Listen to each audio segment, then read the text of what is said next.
Kabupaten Bantul, Daerah Istimewa Yogyakarta, menyimpan banyak kuliner khas. Tak hanya sate kelatak ataupun geplak, Kabupaten Bantul juga memiliki kuliner khas yang disebut dengan mie ledek. Nama mie ledek mungkin akan sedikit asing bagi para pelancong yang baru pertama kali berkunjung ke bumi Projo Taman Sari. Mie ledek ini terbuat dari tepung singkong dan gaplek yang kebanyakan diproduksi di Kapanewon Serandaan. Tampilan mie ledek mirip seperti mie bihun tetapi warnanya lebih coklat dan lebih tebal. Dalam bahasa Jawa, ledek berarti kotor. Warna kusam yang terlihat pada mie ledek ini berasal dari getah singkong yang ikut masuk karena penggunaan gaplek sebagai bahan baku utamanya. Walaupun warnanya yang tidak begitu bagus, tetapi mie ledek memiliki kelezatan rasa yang tak kalah dari mie pada umumnya.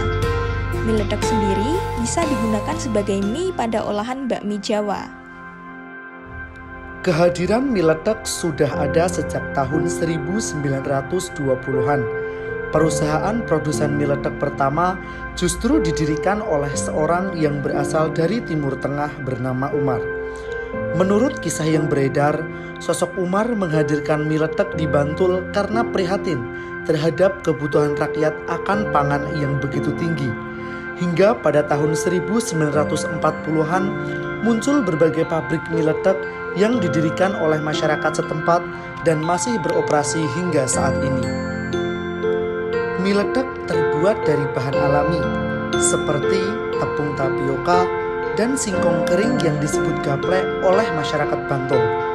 Pembuatan gaplek dibuat secara tradisional untuk mendapatkan gaplek yang berkualitas baik untuk mie ledek. Diketahui mie ledek tidak menggunakan bahan tambahan pengawet atau bahan kimia buatan. Uniknya, meskipun tidak menambahkan zat pengawet maupun bahan kimia lain, mie ledek kering bisa disimpan dan awet hingga 3 bulan lamanya.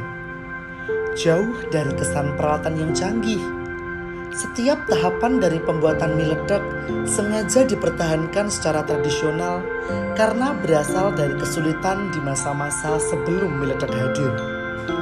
Proses pembuatan mie ledek berawal dari mencampur tepung tapioka dan gaplek dengan gilingan besar berupa lumpang dengan diameter yang mencapai 2 meter. Di atas lumpang ada sebuah batu besar yang digunakan untuk menggiling bahan-bahan pembuat mie ledek hingga halus. Beban batu lumpang yang begitu berat membuat pekerjaan ini akan sangat berat jika dikerjakan oleh tangan manusia. Maka tenaga sapi digunakan untuk membantu proses penggilingan bahan-bahan utama pembuat mie ledek. Setelah adonan tercampur rata, mie ledek kemudian dicetak dan dipadatkan menggunakan mesin pencetak mie sebelum di oven. Setelah di oven, mie ledek dijemur sampai kering dan dikemas untuk dipasarkan. Walaupun dibuat secara tradisional dan dibanderol dengan harga yang relatif murah, ternyata mie ledek termasuk ke daftar makanan sehat. Penggunaan bahan nabati sepenuhnya membuat mie ledek diakui memiliki manfaat kesehatan yang lebih tinggi dibandingkan dengan mie gandum. Karena mie ledek mengandung gluten yang rendah sehingga dianggap aman dan cocok untuk para pelaku diet dan vegetarian. Ternyata membuat mie ledek tidak semudah yang kita bayangkan ya. Oleh karena itu, yuk kita lestarikan bersama.